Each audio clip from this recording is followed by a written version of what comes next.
Okay, so here we are live once again with another G.I. Joe classified retro card unboxing, and this is, of course, Cobra Commander. You know, G.I. Joe is not like other franchises of the 80s.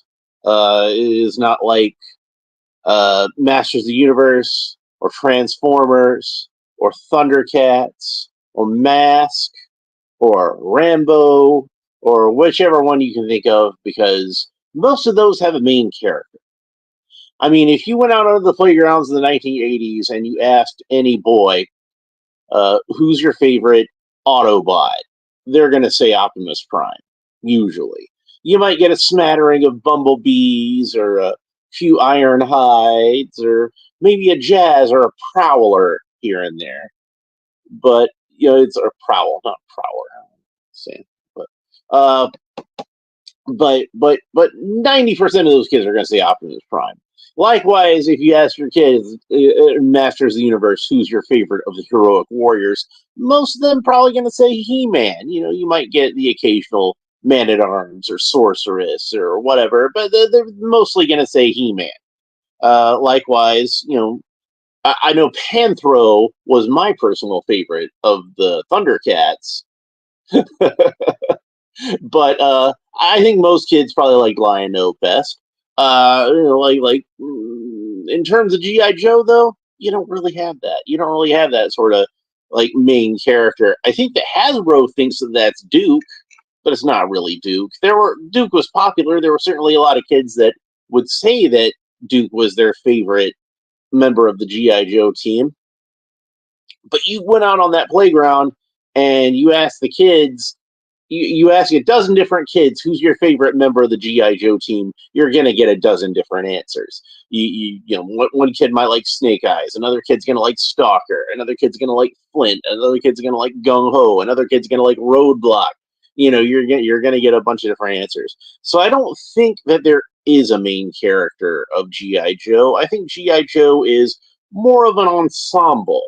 And if I was going to pick a main character out of the GI Joe team, I'd probably pick Snake Eyes just because he was got a lot of focus in the comic book. But I don't know if he was really the main character of GI Joe at all. I suspect this guy might be the real main character of GI Joe, Cobra Commander. And it's a shame that Hasbro didn't know that in the 1980s when they tried to bump him off and replace him with Serpentor. That didn't go so well for him. The comic book sales dropped, and Larry Hama told him not to do it. He tried to warn them. They didn't listen, and they wound up having to bring him back. So, but I always loved Cobra Commander. He was always one of my favorite villains. One of those characters that you truly love to hate. And if you go and you read the old G.I. Joe comics, you're going to notice that Larry Hama did something special with the villains in that series. By which I mean that, some of the villains are kind of moral but misguided. And some of the villains have like a twisted sense of honor, that they adhere to their own sort of moral code, whether it's one that you or I could understand or not. But they still are defined by that moral code. Cobra Commander is a character that, by his own admission, has no scruples whatsoever, and is just purely motivated by greed, avarice, and lust for power. He is, of all the characters in G.I. Joe, of all the villains that they've faced, he is the one who is the most irredeemably evil. And even he had a moment where he thought it might be a good idea for him to turn his back on his villainy and actually try to be a good father to his son. And what did it get him? It wound up getting him shot in the back. And he came back worse than ever. But this is Cobra Commander as we first met him in the toy line. This is very much based on that version 1 1980s Cobra Commander. A lot of us kids got him in the mail. We sent off our flag points. We got him back in the mail. Some of us kids also were lucky enough to get that Sears missile set with the figures in it. Some of us, a very few of us, were lucky enough to get the Mickey Mouse Cobra Commander.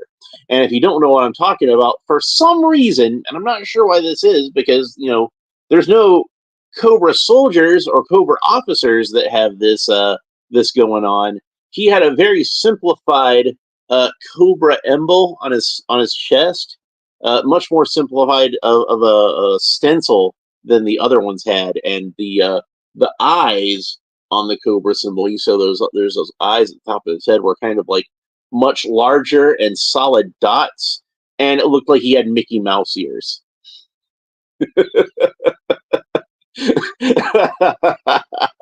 So that's why that particular Cobra Commander figure, which is very rare and sought after today, is called the Mickey Mouse Cobra Commander. Now, if you had participated in the Hiss crowdfunding and you'd gotten the classified scale Cobra Hiss, and I couldn't afford to spend $500 on something like that, and even if I could, I don't really have display space for it. Thing's going to be huge. And I hope whoever got one enjoyed it, because it does look like a really cool toy. But one of the figures that would have come with that set would have been a version of this Cobra Commander that was the Mickey Mouse Cobra Commander. So a nice little bonus for people who supported that set. So that's pretty cool. But I was hoping, and I figured they probably would at some point, because Hasbro gonna Hasbro, that they would re-release at least that sculpt of Cobra Commander in a way where us normies could get a whole people who don't want to spend like $500 on a tank. But I figured they were going to get as much use out of this mold as possible. So got some tape on the back here. I'm going to cut it with my X-Acto knife. Voila. Okay, and we've got a bio on the back, so let's go ahead and read that. Cobra Commander, real name classified. See, it doesn't say real name unknown, and there were file cards that said the real name was unknown. This one says file name classified. So that implies we were talking about this on one of the G.I. Joe comic book groups I'm in, and I'd point on Facebook, and I'd pointed out, they're like, if the United States government knows the identity of Cobra Commander and his identity is classified, why do you suppose that is? What does the U.S. government benefit from in keeping the identity of Cobra Commander secret? Now, of course, they want to keep the existence of the entire Cobra organization as secret as possible, because they don't want to panic us. They even went so far as to create a line of toys and cartoons and comic books to convince us that the entire war between G.I. Joe and Cobra Commander was nothing but simple fiction meant to entertain children, when nothing could be further from the truth. In fact, behind the scenes, Cobra was as real as this very desk that I'm knocking on right now, and G.I. Joe was the only thing standing between us and total annihilation. It's kind of fun to think that, though, isn't it? Like they play kind of a similar game a lot of the time Sherlock Holmes fans do with the character Sherlock Holmes. And of course you have the Wald Newton universe that Philip Jose Farmer fans came up with to kind of connect characters like Tarzan and Doc Savage and the Shadow.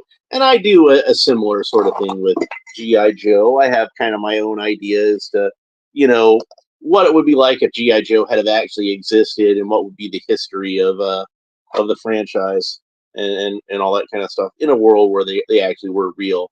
I have a lot of fun with that. Anyway, here's the figure stand. Every figure should come with a figure stand.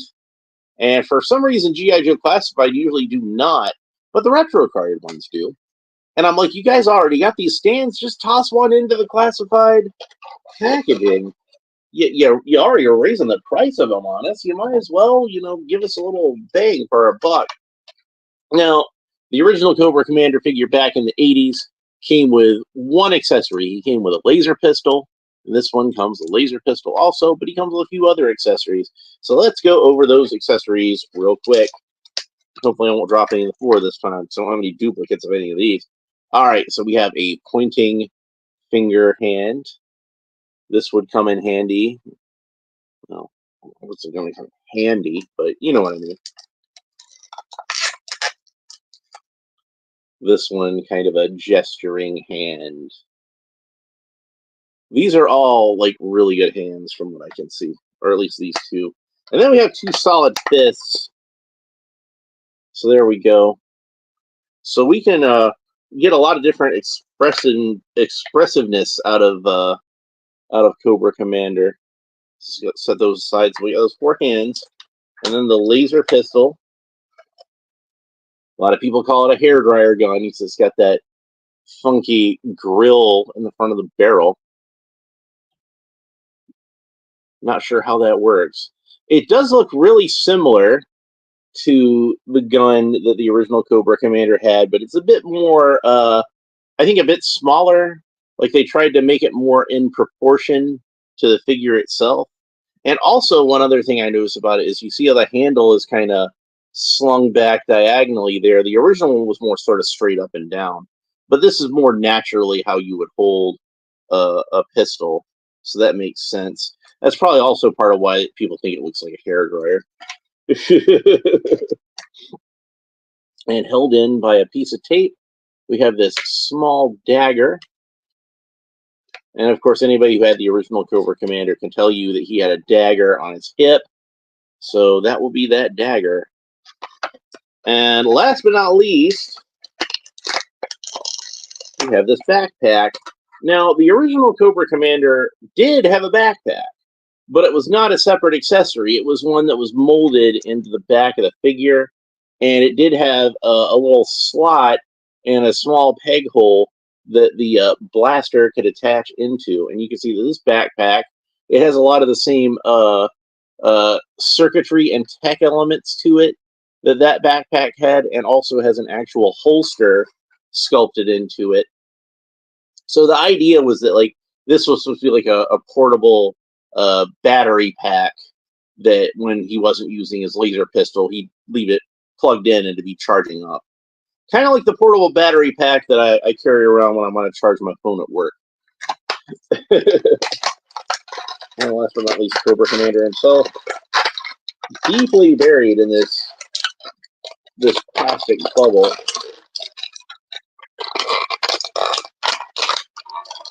Clean all his limbs out first. And that was kind of Frankenstein. And there he is out of the package. G.I. Joe bad. He's gonna look like Frankenstein. I might as well make him sound like Frankenstein. All right. So let's talk about this guy. The helmet is not removable. That helmet is stuck on the head pretty solidly, and the head does remove. I wanted to check on that since he's got like the chrome head. It looks really cool. I really like that chrome head.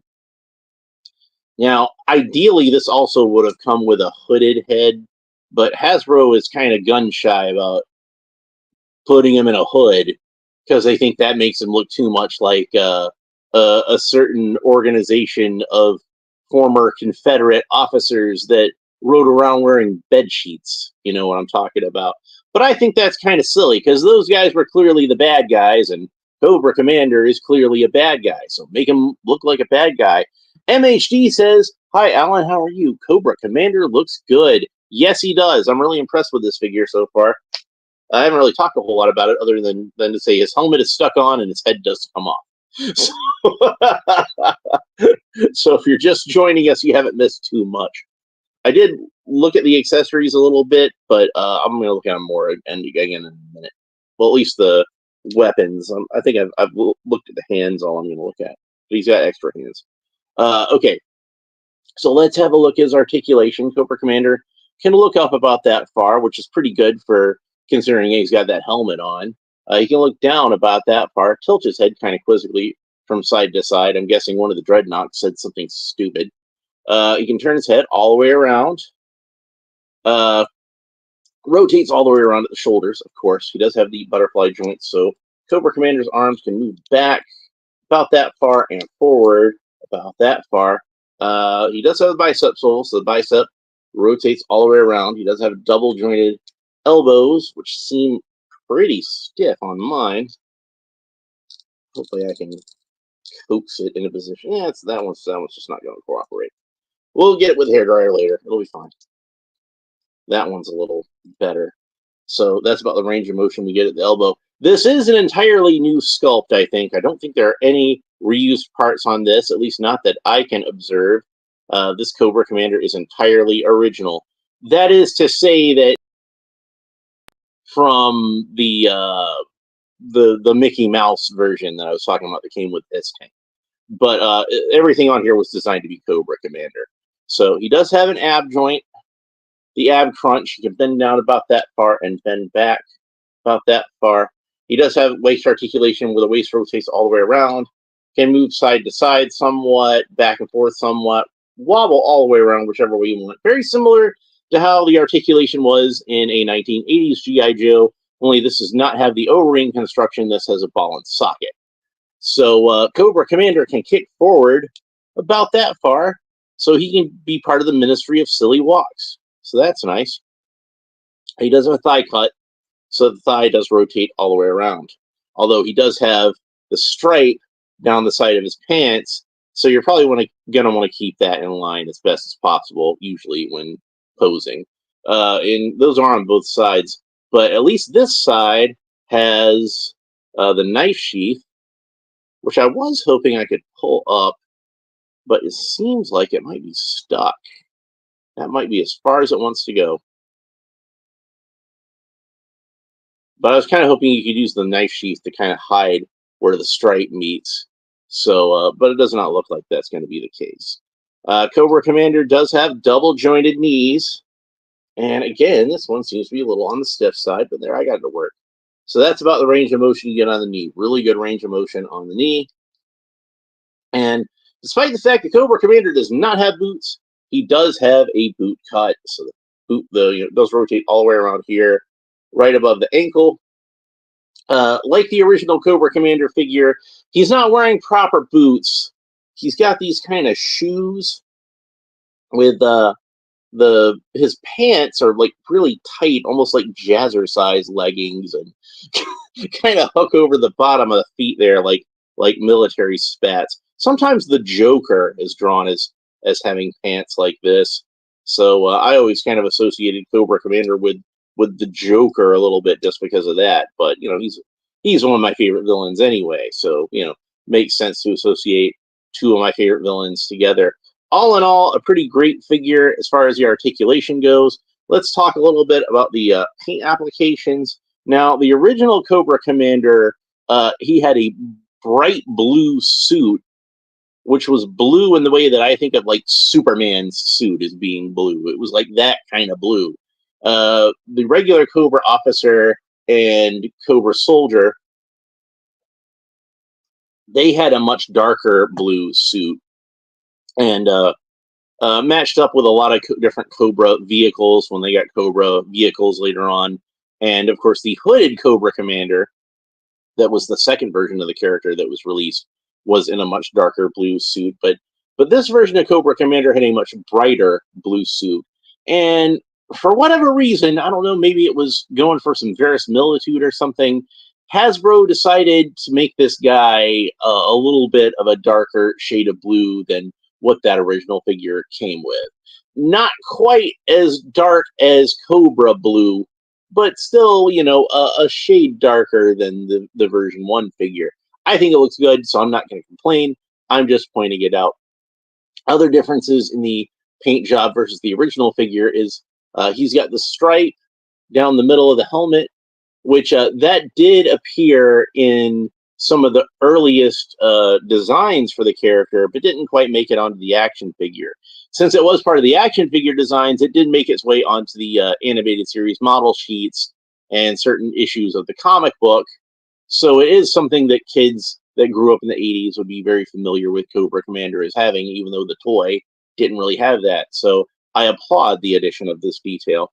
Also, speaking of things that are more like the cartoon than the original figure, you see that he has this white belt. He has two belts around his middle. One is a white belt, one is a black belt. On the original figure, both these belts were black. And I believe that the belt did not go all the way around on that version, but it just kind of this isn't really so much of a belt as a it tied in with the backpack device. So this would be as controls for the battery pack for the laser. And you can see that since they don't have the backpack on there, this had to add some straps. Something load bearing that could hold the backpack, and those do attach to his epaulets. So that's interesting. So let's go ahead and put the backpack on, see what he looks like with that. And also, speaking of keeping things closer to the cartoon show, when he does not have the backpack on, he didn't have the backpack in the cartoon, and often didn't wear it in the comic book. Usually didn't wear it in the comic book. So if you want it to be more accurate to the cartoon or the comic book, even uh, that's the way to do it. Is keep that thing off. So here's a little dagger. I figure it's probably more of a ceremonial dagger than something that's actually supposed to be functional. But he could stab someone in the back with it very easily. But here's what it looks like holding the dagger, just so we get a look at that. Again, this is based on the original Cobra Commander, so he doesn't have a ceremonial sword like a lot of the later versions, including the first classified version of Cobra Commander, had a ceremonial sword. And the laser pistol. So let's go ahead and have a look at that. There we go. There he is with the laser pistol.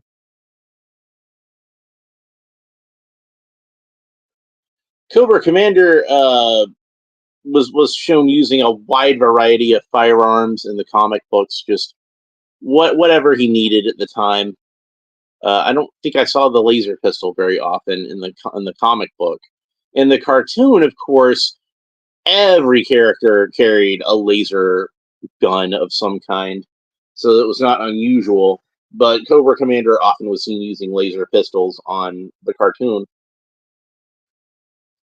But I don't think it was this distinct design. I think it was usually just the same sort of generic laser pistols that the rest of the Cobra organization was using. So let's see how it fits in the holster on the backpack. And it fits in there kind of upside down, how you would normally think of it, but that's how it fit onto the figure in the first place as well. So there he is with the weapon in storage, getting its charge. Pretty light on the accessories this time around, especially after, even for a retro card figure, like, when we did Beachhead or Scarlet or Duke, Scarlet and Duke had like 2 rifles apiece, and Beachhead had a ton of accessories. That's all this guy gets. He gets a knife, a backpack, and a pistol. So, and they're all small accessories. But Cobra Commander isn't really like a battlefield kind of guy. Oh, sure, he likes to go out there just to get some accolades and some glory. But mainly, he's a guy who stays behind the scenes, and he's more of a schemer. So, great looking figure. Anybody who saw the original classified Cobra Commander and wished that they could have something that was had a bit more fidelity to the original action figure design, well, here you go. It exists now, so you got it. You got exactly what you wished for. Personally, while I do really like this design for Cobra Commander, it was not my favorite O-ring style Cobra Commander. And in fact, my favorite O-ring style Cobra Commander was not even in the vintage line. It was in the 1999, came out kind of in the middle. The Real American Hero collection, the 2-pack Cobra Commander that came with Chameleon, the Baroness. And that one was a reuse of the Talking Battle Commanders mold, but in navy blue with silver accents. Really cool. That was my favorite O-ring Cobra Commander figure, honestly. And but I also, the original version is so iconic, and I love it so much. And anytime I can get a decent modern style version of that design, I'm always happy to have one. and this is probably the best one that I've had yet. And that might be a recency bias. I'll admit that, but there were some great Cobra Commander figures from the modern 25th anniversary and forward line. Like I really liked the one that came out from the 3 3/4 inch retro card figure that was at Walmart a couple of years ago. That one was great. The one that came out actually for the G.I. Joe Retaliation movie was pretty awesome. But yeah, this guy is going to be, I think, everybody's definitive Cobra Commander going forward for the classified line. I don't think there's any question about that. At least until they can do a hooded version. Come on, Hasbro, like get over the hoodophobia. give us a Cobra Commander with a hood. He's a villain. It's okay that he looks like an evil person. That's fine. We don't have a problem with that. The real ones know and understand. The people who are going to complain about it are people that probably aren't going to buy G.I. Joe action figures in the first place. So let them complain,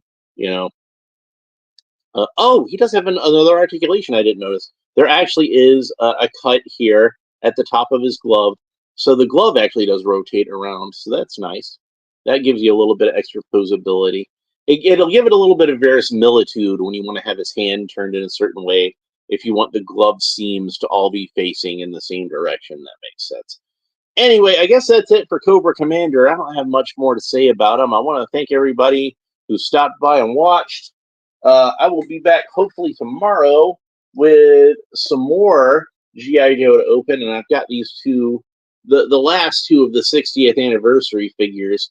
So I think I'm going to do the Action Marine tomorrow. She's a sniper. So a lot of stuff to talk about with this figure. I'm pretty excited. David James says hello. Hello, David James. MHD says, thanks for the review. Good to see you as always. Likewise, my friend.